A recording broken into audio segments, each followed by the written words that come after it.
Love is all you need. Saint Therese of Lisieux by Damien Warne and Joan Flory.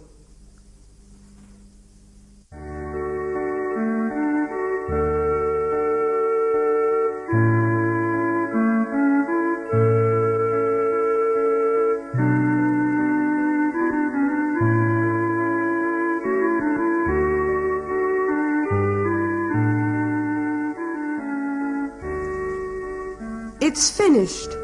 I just can't believe it, thought Thérèse.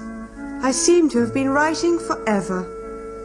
And to think, if Pauline and I hadn't been reminiscing that day, it must be all of a year ago, then I'd never have been sitting here in my cell, perched on this little stool and writing in an exercise book by the dim light of an oil lamp, and one that doesn't function properly at that.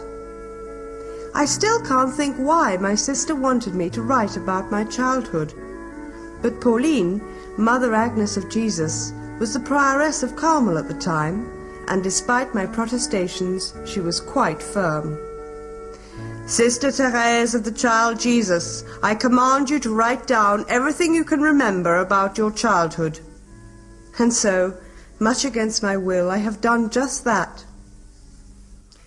Sister Thérèse steadied the old desktop, which she was balancing on her knees, and began leafing through the closely written pages of the cheap exercise book.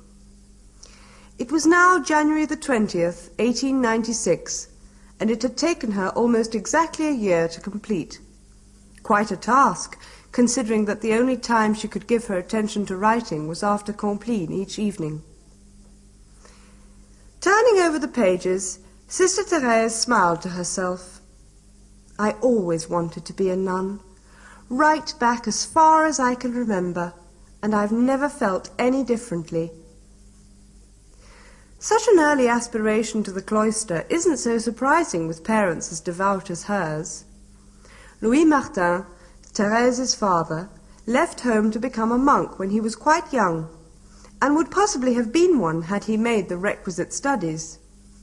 Zélie Guérin, too, her mother, wanted to enter a convent and devote her life to helping the poor. She, however, was persuaded that the religious life was not for her, and in her disappointment she took up the trade of lace-making, for which the town of Alençon is famous. One day the two passed each other on the bridge in Alençon. There was a mutual attraction, and eventually they married in the church of that town on July the 15th, 1858. Although they produced a large family, of which Thérèse was the youngest, they unfortunately lost 2 little boys and 2 little girls. Growing up in the company of 4 sisters, and being the baby of the family, she not unnaturally was their darling. Still smiling, Sister Thérèse turned another page in her exercise book and read, "The first things I can remember are tender smiles and my sister's caresses. No one can imagine how I loved father and mother, and my sisters, and I showed my affection for them in thousands of ways. Mind you, I was a little monkey too. I remember reading a letter Mother wrote about me. Céline is quite naturally good, but as for Thérèse, I don't know what's to become of her. She is such a little rascal. She's intelligent enough, but not nearly as docile as her sister. When she says no, nothing can make her change her mind. You can keep her in a cellar all day without getting a yes out of her." Thérèse Martin was proud, capricious, and oversensitive too. One minute she was full of gaiety, and the next she was in tears. The influence of her sisters, however, curbed her excesses, and there was always the discipline of her parents. "It is a wonder how you were able to bring me up without spoiling me, but you certainly did. You never let me off with a single fault, and never went back on a decision you had made, though you never rebuked me without good reason. Yet I must have been hard to control, for I was impetuous, and never did things by halves. I remember the time Léonie had outgrown her dolls, and came to look for Céline and myself, carrying a basketful of their dresses and little bits of material and other oddments, with the dolls laid on top. 'Here you are,' she said. 'Choose what you want.' Céline took a ball of silk braid, but I put out my hands and said, "I choose everything," and carried off the basket, dolls and all, without further ado. I think this trait characterizes the whole of my life. I knew that to become a saint one had to suffer much, always aim at perfection and forget oneself. I saw that one could be a saint in varying degrees, for we are free to respond to our Lord's invitation by doing much or little in our love for him. Then, just as before, I cried out, "I choose everything." You see, my God, I don't want to be a saint by halves. I am not afraid to suffer for your sake. I only fear doing my own will, so I give it to you and choose everything that you will. But I am letting my pen run away with me. I am forgetting that I am only 4 years old, and here I am, talking about my adolescence. Thérèse's days were certainly happy, but her first experience of suffering was about to begin. I can remember clearly all that happened when Mother was ill, especially her last weeks on earth. The moving ceremony of the last rites impressed me very much, and I can remember the exact spot I was kneeling and how Father cried. The day after Mother died, he lifted me into his arms and said, "Here, little one, kiss your darling mother for the last time." Silently I touched her cold forehead with my lips. I don't think I cried much, and I certainly didn't tell anyone what was going on inside me. The loss of her mother, the departure of her adopted mother, her sister Pauline, to the convent, and their eventual move from Alençon to Lisieux had a profound effect on the young Thérèse. She lost much of her gaiety and spent a lot of time alone with her own thoughts, and although she had always been devout, she now put much more store in the things of heaven than of earth. My thoughts used to become very deep then, Sister Thérèse had written, and though I had no idea what meditation was, I soon lost myself in prayer. I listened to the sounds that came from far away and the murmur of the wind. Sometimes snatches of military music were carried from the town, making me feel rather sad. Indeed, earth seemed to be a place of exile, and I always dreamt of heaven. Still, there were many consolations at Les Buissonnets, the child's new home. It was a charming house, with lovely trim gardens at the front and back, and was also not far from the delightful Jardin de l'Étoile, where her father often took her for walks. In fact, he did all in his power to compensate his motherless little queen, as he lovingly called her. When she was not at school at the Benedictine convent, where she inevitably finished top of the class, he took her on fishing trips and to picnics in the country. Most of all, though, she loved going to church, especially on Sundays and feast days, where the solemnity of such occasions was also greeted with celebrations at home. Her sisters were almost like mothers, standing up for and always taking the part of the introspective little girl. Marie took over the domestic side of the house, and the very presence of the elder sister meant love and security for the whole family.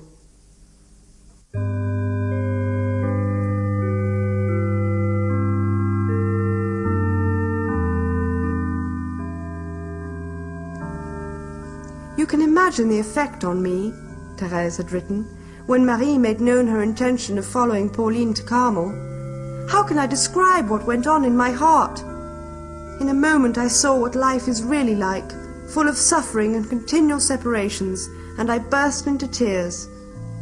I didn't know the meaning of sacrifice then, because I was weak, so very weak that I wonder now how I was able to bear such a trial.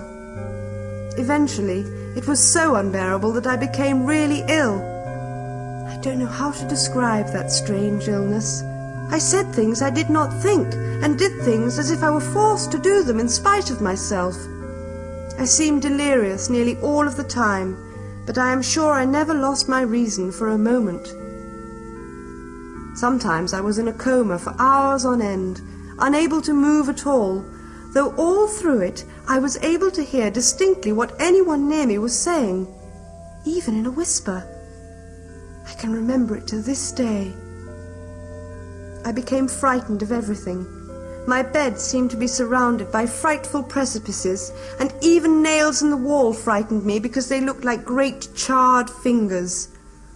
One day, Father was looking down on me in silence, holding his hat, when suddenly it seemed to turn into a horrible shape. Again, I was so terrified that Father went out of the room sobbing.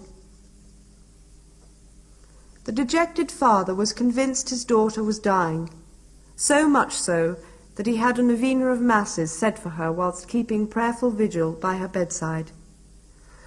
One afternoon, in utter desperation, Marie, Léonie, and Céline turned to the statue of Our Lady beside their sister's bed, and with all the fervour in their hearts they begged the Mother of God to save their little sister.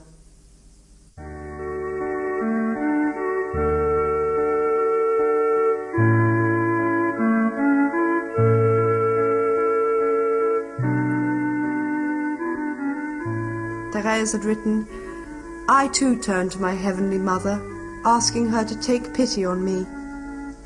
Suddenly, the statue came to life, and Mary appeared, utterly lovely, with a beauty that I could not possibly describe. There was a wonderful sweetness and goodness about her face, but what went straight to my heart was her smile. Then all at once, my pain was gone. I heard Marie call out, "She's cured!" And so I was.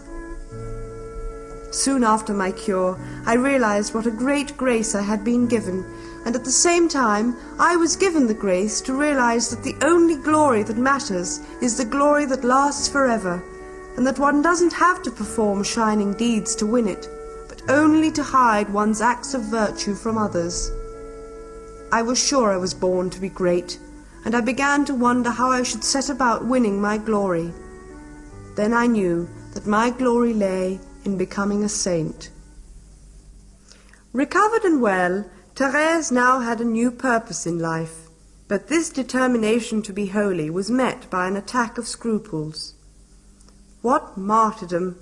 It lasted about 2 years, and no one could possibly understand what I had to go through unless they had gone through it themselves.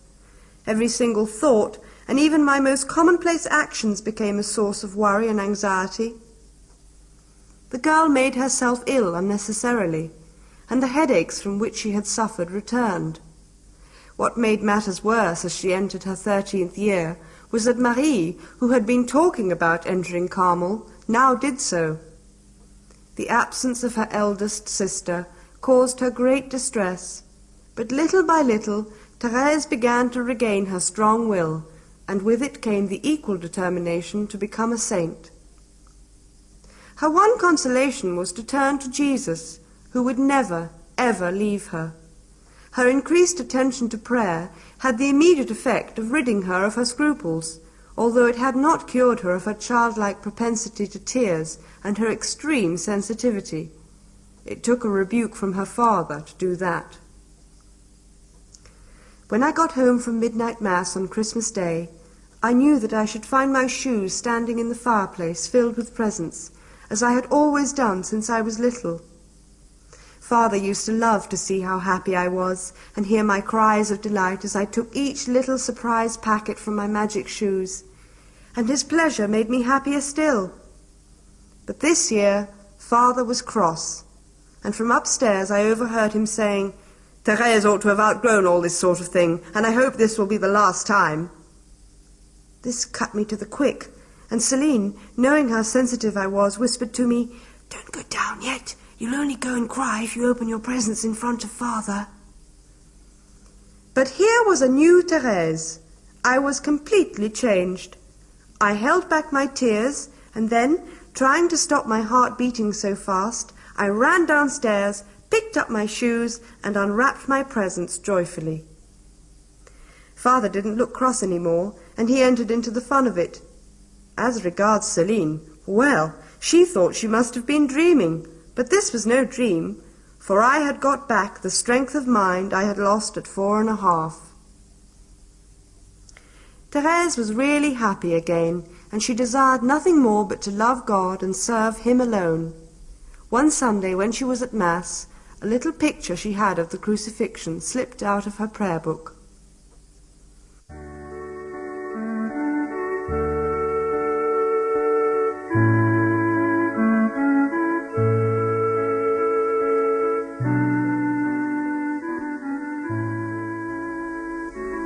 I could see one of the wounds in our Lord's hands, with blood flowing from it. It pierced my heart so much to see his precious blood falling and with no one bothering to catch it, that I decided to catch those drops of blood, in spirit that is, and pass them on to others. The cry of Jesus as he died, "I thirst," echoed in my soul, inflaming my heart with a burning love. I longed to satisfy his thirst for souls and to save them for him, no matter what the cost.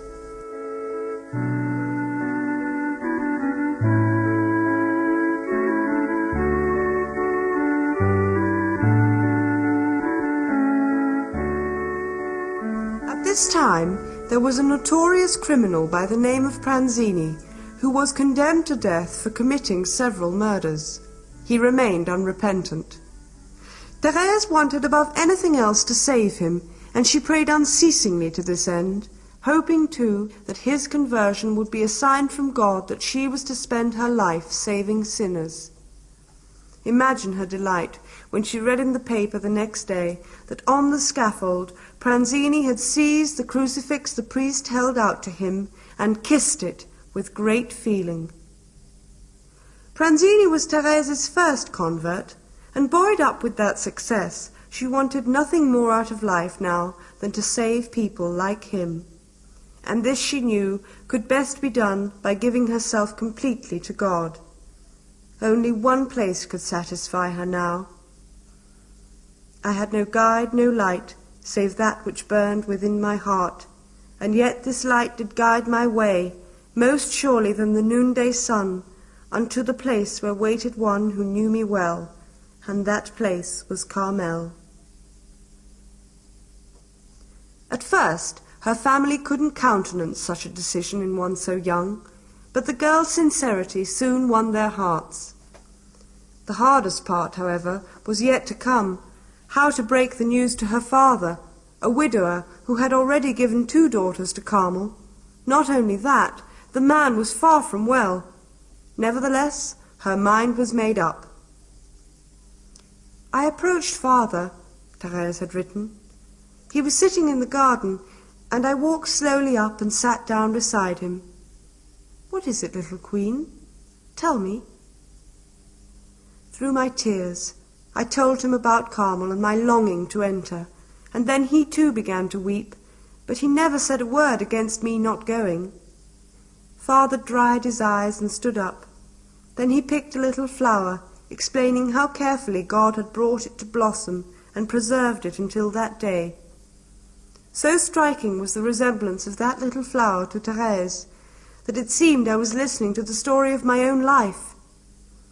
I also noticed that the roots of the little flower had come out of the ground quite undamaged, just as though they were destined to start life again in some other and more fertile soil.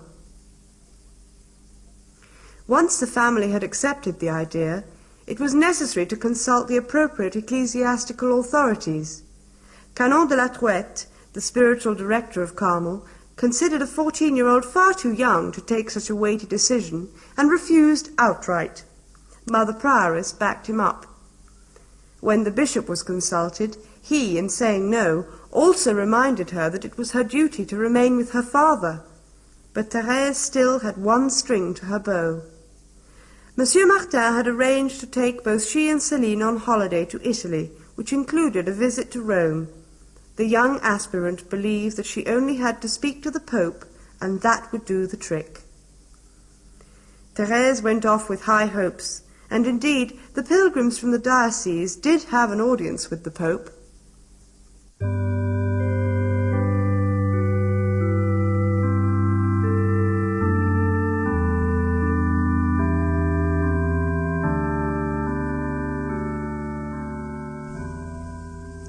Wearing a simple white cassock and a white cape, Leo XIII was sitting on a raised throne, surrounded by prelates and other dignitaries of the church. As was the custom, each pilgrim came forward in turn, knelt down and kissed first the foot and then the hand of the Pope. 2 noble guards then touched the pilgrim on the shoulder as a sign to rise and move on. No one uttered a word. I had made up my mind to speak, when Father Révrony, standing on the right of His Holiness, announced in a loud voice that he absolutely forbade anyone to speak to the Holy Father. With my heart pounding, I looked imploringly at Céline. She whispered just one word: "Speak!" A moment later, I was on my knees before him and had kissed his slipper. He gave me his hand. Then I raised my eyes, brimming with tears, to his, and began my appeal. "Most Holy Father, I want to ask you a great favor." He bent his head at once, his face almost touching mine. I began again. "Most Holy Father, in honor of your Jubilee, let me enter Carmel at 15. Father Révrony was startled and far from pleased. "Your Holiness," he interrupted, "this child wants to enter Carmel. Her superiors are already looking into the question." "Very well, my child," said His Holiness. "Do what your superiors decide." "But, Holy Father, if you said yes, everyone else would be willing." He gazed at me steadily, and then he said, "You will enter Carmel, if it is God's will." On the eve of her 15th birthday, the Bishop of Bayeux relented, and permission was given for Thérèse to enter Carmel. Thérèse Martin soon settled down to life in the convent. Everything delighted her, not the least her own little cell. The nuns who kept an eye on her in those early days were truly amazed by her composure and silent obedience to the convent rule, and could not credit that this was just a young girl of 15. Yet everything was made deliberately hard for her. Mother Prioress, Marie de Gonzague, decided that there was to be no favoritism here. "She probably hasn't even got a genuine vocation at all," she said. "The chances are she just wants to be with her 2 elder sisters. After all, she's come from a prosperous home and no doubt spoiled to distraction, being as she's the baby of the family, and still wants her own way. But we'll see." The Mother Prioress was determined to find out at once, and went out of her way to make life as unpleasant as possible for the new postulant. She humiliated and constantly rebuked and reprimanded her in front of the other nuns. But she noticed, too, to Thérèse's credit, that no matter what was said, the girl never resented it, neither did she try to excuse or defend herself. "I could never meet Mother de Gonzague without getting a rebuke," wrote Sister Thérèse. "On one occasion I left a cobweb in the cloisters, and in front of everyone she said, 'The cloisters are obviously swept by a 15-year-old, and what a disgrace they are. Go and sweep that cobweb away, and in future be more careful.'" Thérèse's "I choose all" attitude of her younger days showed itself again in her unstinting effort to become a saint. She said one day to a priest giving a retreat, "Father, I want to become a saint. I want to love God as other saints have loved him." "But, my child, how could you possibly think of such a thing? That is no more than pride and presumption on your part. Your duty is to attend to the commands of your faith. You really must moderate such excessive desires." "But, Father, I don't think these wishes of mine are rash. Didn't our Lord say, 'Be perfect as your Father is perfect'?" The following year, January the 10th, 1889, Thérèse was clothed with the habit, but not before experiencing a frightening temptation, that of feeling she was unsuited for the Carmelite life.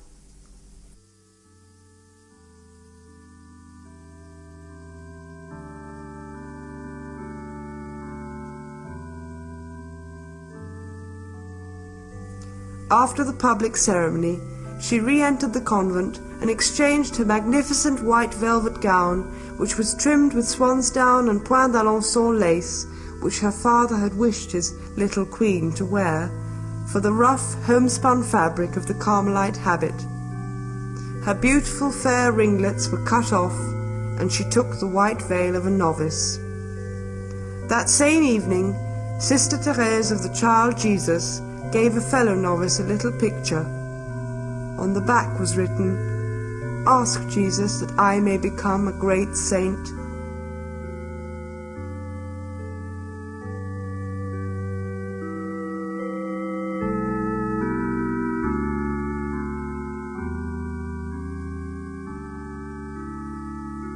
On the 8th of September 1890, Thérèse took her vows, and although her father attended his daughter's profession, he was a very sick man. During the year he had suffered a relapse of a pre-existing illness and deteriorated rapidly. The following year he died. Her father's illness had proved to be a most painful time for the young Thérèse, but despite her anguish, her earnestness grew as she recalled the humiliations of Jesus during his passion, and for this reason she added to Sister Therese of the Child Jesus and of the Holy Face. After Monsieur Martin's death, Céline decided that she too desired to enter Carmel, but on her account too there were many objections, none more so than a nun who protested that 3 Martin girls at Carmel were quite enough without having any more.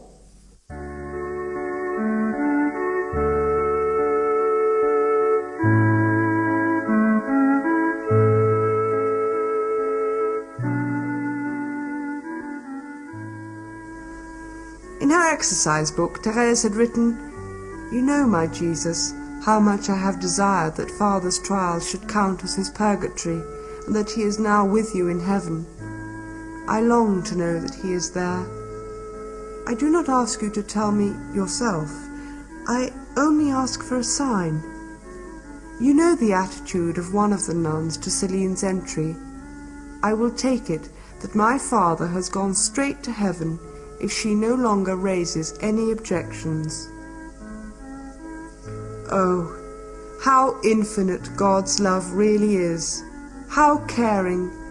He holds the hearts of his creatures in the palm of his hands, for indeed he changed that nun's heart, for lo and behold, she was the first one I met after I had made my request, and with tears in her eyes she apologized to me for hindering my sister's entry.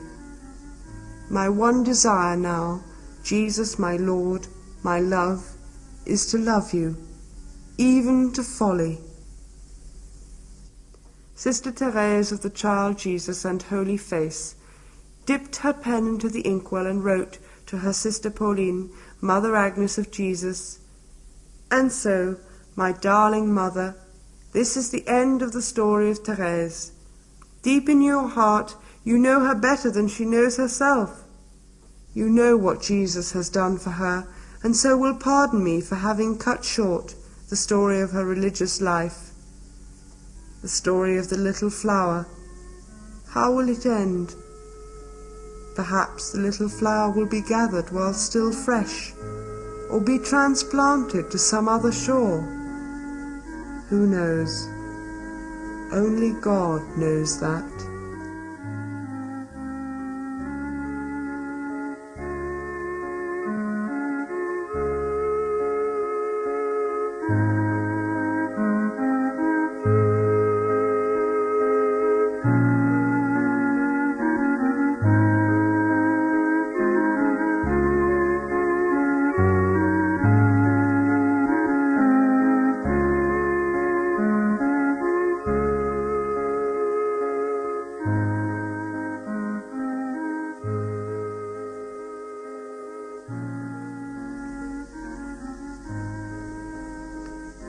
Will you please wind the cassette to the end and then turn it over?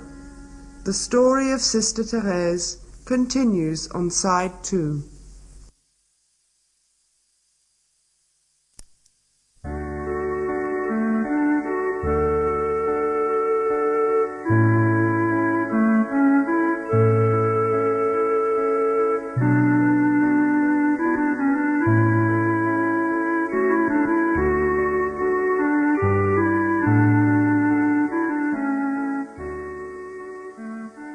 Thérèse closed the exercise book and removed the old writing desktop from her lap. Her task was completed.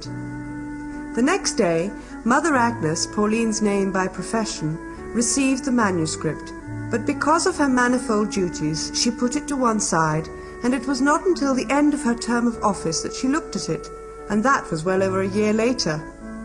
On June the 2nd, 1897, Mother Agnes told Mother Marie de Gonzague, who succeeded her, about the manuscript, suggesting at the same time that as Thérèse's account of her life was incomplete and contained very little about her time in Carmel, that the story should be continued. Mother de Gonzague agreed.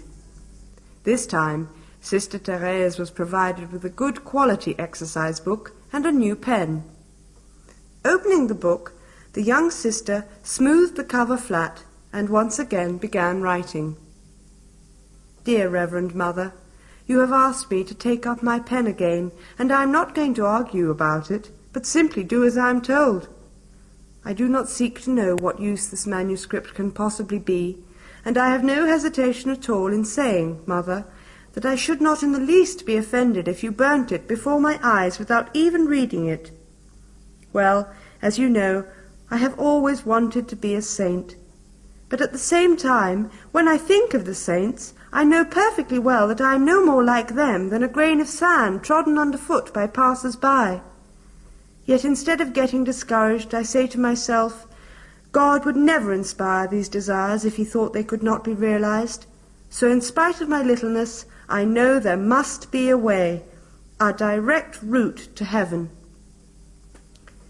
We live in an age of inventions, as you know, dear Mother, and the wealthy no longer have to take the trouble to climb the stairs.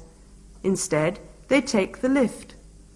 And that is what I have to do, find a lift that will take me straight to Jesus, because I am too little to climb the steep stairway myself. So I searched the Scriptures and came across these words, Whoever is a little one, let him come to me. Then I knew that Jesus himself would be the lift. In his arms he would take me to heaven. So you see, Mother, there is no need for me to grow up at all. On the contrary, I must remain little and become even more so.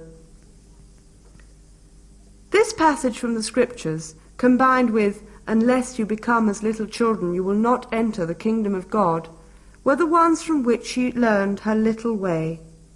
Childlikeness to Thérèse meant a complete dependence on God, a way of childlike love. This loving abandonment changed her and showed itself in every single aspect of her life. The food of real love, she wrote, is sacrifice, just in proportion as you deny yourself any kind of self-indulgence. Your love becomes something stronger and less self-regarding.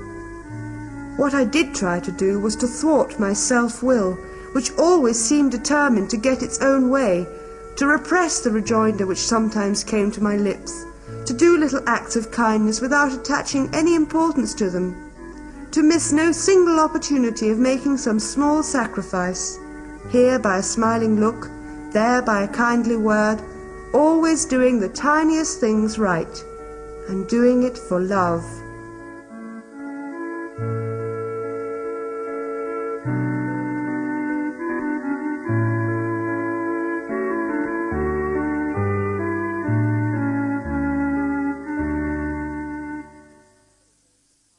During her early days at Carmel, and by way of making a sacrifice, she wore a small cross with iron points. These bit into her flesh and eventually made her ill. It was then she realized that outward mortification is of little use if it isn't allied to the selflessness of an ever-watchful love.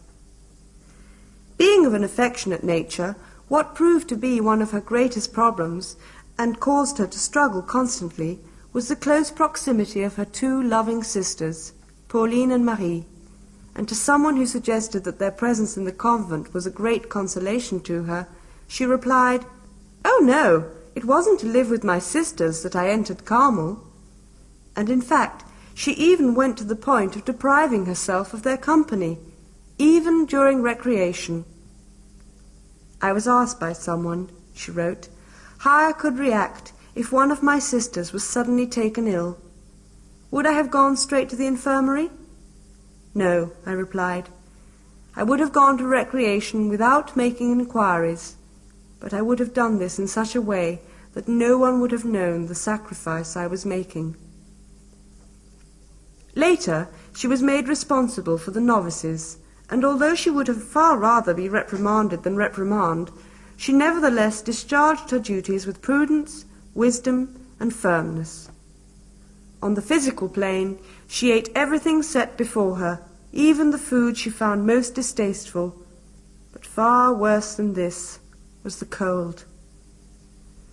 The thing that I have suffered most from during my religious life is the cold. It was so bitterly cold in the convent, I sometimes thought I should die of it.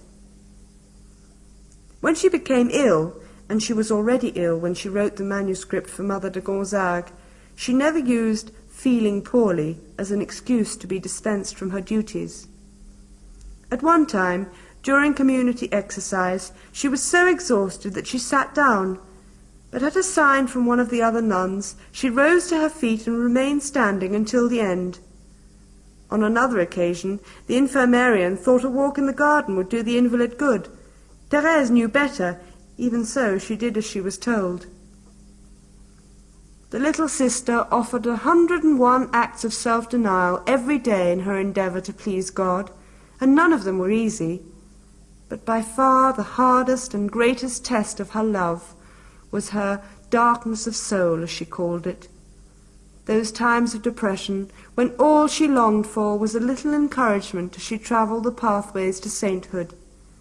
Only very rarely did the sunshine break through, and when it did, it was sometimes in answer to prayer.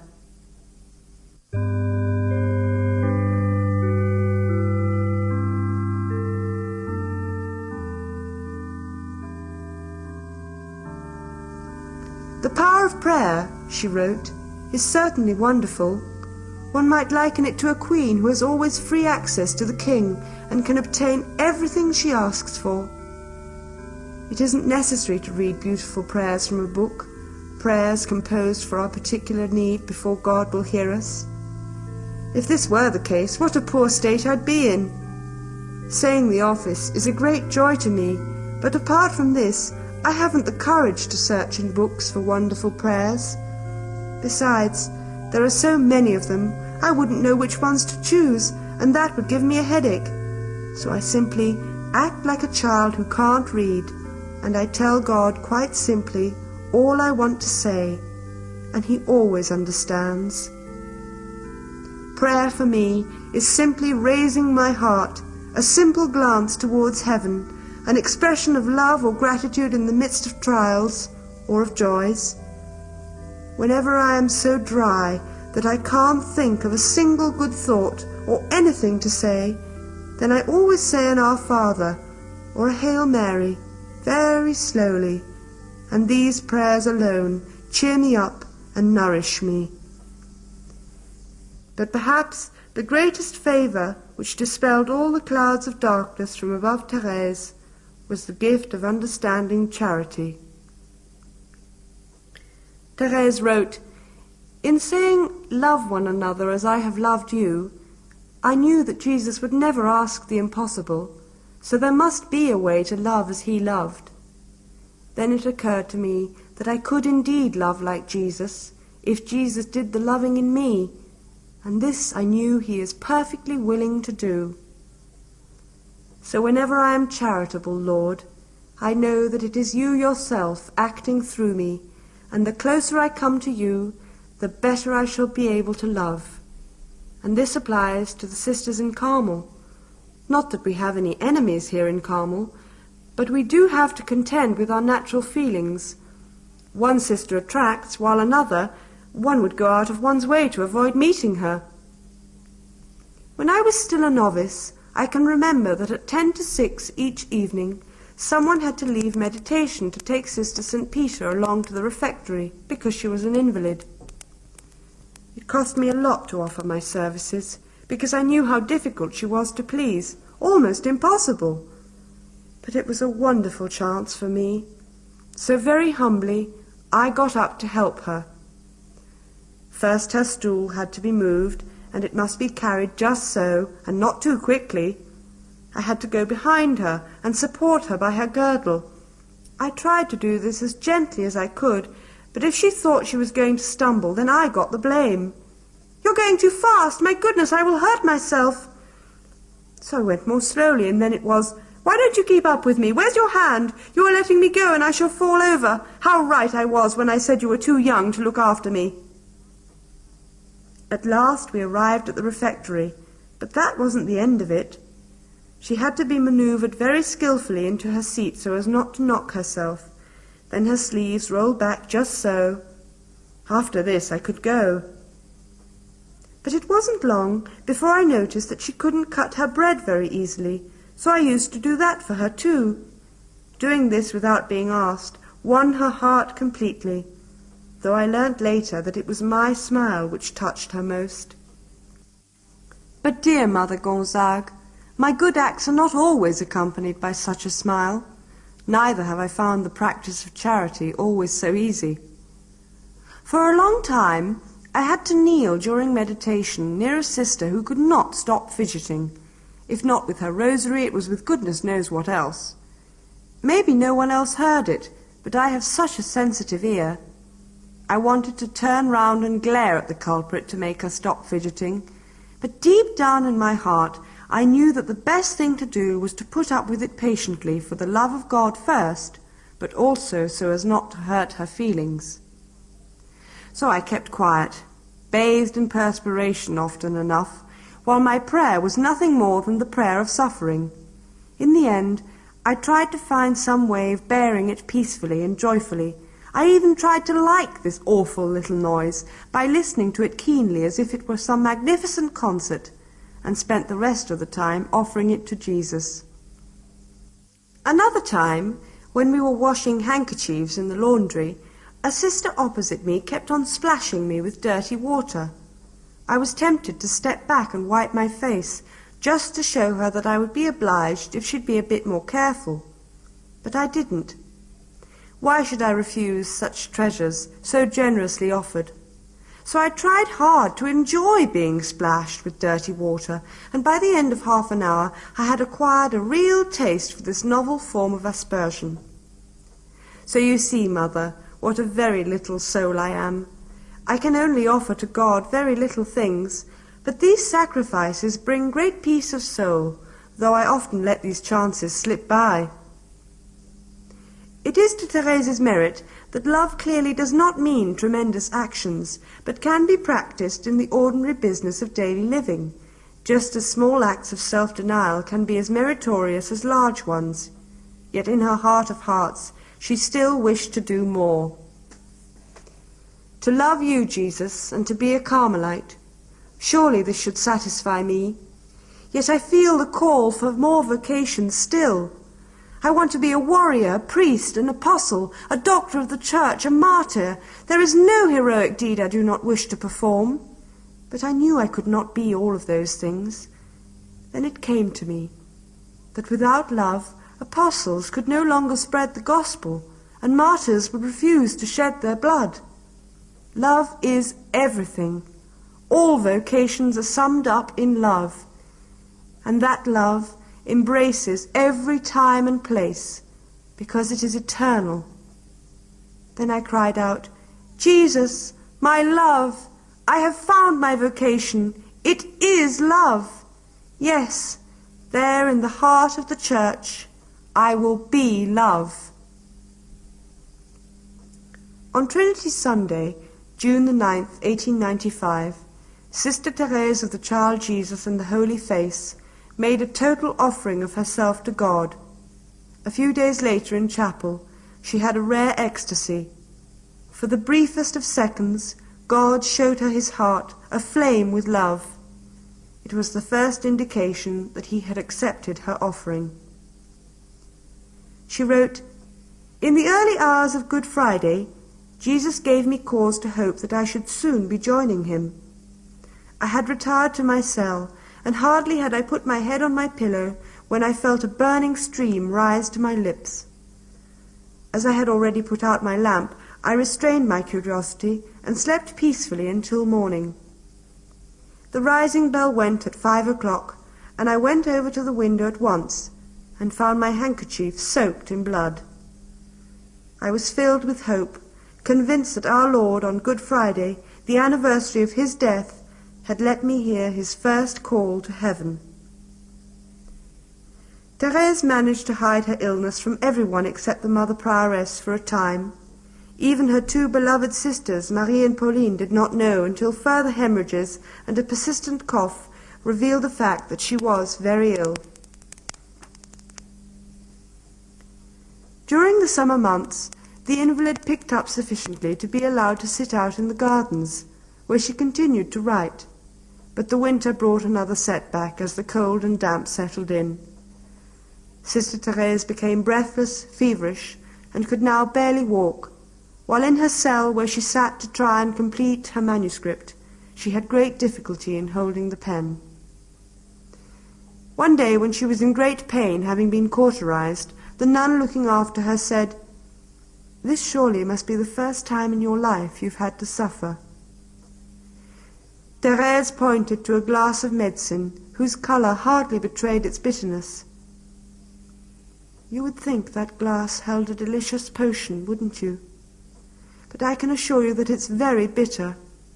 My life has been like that. Everyone thinks it's been a sweet draught, but it's been very bitter. Yet I have learned how to convert bitterness into sweetness and joy." "Are you suffering a lot, then?"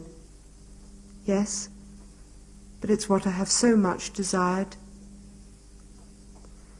The invalid survived winter, but everyone knew she would not recover. In her conversations with Pauline and Marie, she begged them not to be unhappy should her death be preceded by great suffering, because this is what she had asked of God. In June, Thérèse was moved to the infirmary, but there was still work for her to do. Her primary task was to finish the manuscript on her religious life, and also tie up her earthly affairs. The vocation of a Carmelite nun is to make sacrifices and to pray for priests. Thérèse had always prayed for priests, but she had also been asked to adopt two, both missionaries, for her special prayers. She had kept in correspondence with them, giving advice when asked and assuring them of her intercessions. Now, with her approaching death, she felt it her duty to inform them, saying at the same time that she hoped she would still be able to help them from heaven. "I am perfectly certain that I shall not remain inactive in heaven. My one desire is to keep on working to save souls. That is what I keep on asking God, and I am sure he will say yes." She said to her sister Pauline, "I feel that my mission is soon to begin, to make others love God as I do, and to teach them my little way. I will spend my heaven in doing good upon earth, and won't rest until time is no more. Then I shall rest and be able to rejoice, for the number of God's elect will be complete." By the middle of July, the frail sister had finished her manuscript and handed it over to Mother de Gonzague, the prioress, who said that it would be read to the community on the first day of August, and that it might even be published as a book later on. In her last days on earth, Thérèse suffered dreadfully. Even so, she remained bright and cheery. Can a victim of love find anything her beloved sends terrible? Every moment he sends what I can bear and no more. To add to her sufferings, she felt that God had deserted her, and a great feeling of despair swept over the dying nun. At her request, the room was sprinkled with holy water, and a blessed candle lit. One night, the infirmarian found her awake, her eyes wide open. "What are you doing?" she asked. "You ought to be trying to sleep." "I can't, sister. I am suffering too much, so I pray instead." "But what do you say to Jesus?" "Nothing. I just love him." August passed into September, and her agony intensified. Her body was burning with fever, and she could no longer bear to be touched. Even the smallest sound was like a thunderclap. "The chalice is full to overflowing. I would never have believed that I could bear so much suffering. I can only explain it by my great desire to save souls. Thy will be done, O Lord, thy will be done. All that I have written about suffering is true, but I do not regret in the least surrendering myself to love." On September the 30th, at about 5 o'clock in the evening, Mother Agnes noticed a change in her sister's face. She told Mother Prioress, who in turn assembled the community. For another 2 hours Thérèse suffered on. "Am I not in my death agony? Am I not going to die?" she asked. "You are, but maybe it's God's will to delay it for another few hours." "So let it be. I would not want to suffer any less." Almost immediately, Sister Thérèse fell back, her head leaning to the right. Then suddenly she lifted herself and opened her eyes really wide. Her face was no longer the tortured face of the dying. It had become radiant. It was almost transfigured as she gazed beyond the statue of Our Lady that was once in her home. For several moments she remained like this. Then her head fell back onto the pillow, and her eyes closed.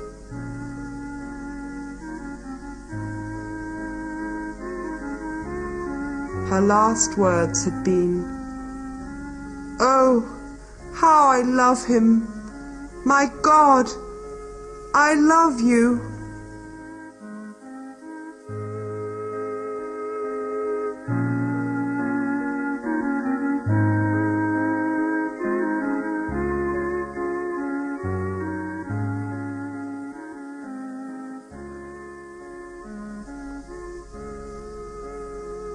Thérèse Martin was just 24 years and 9 months old.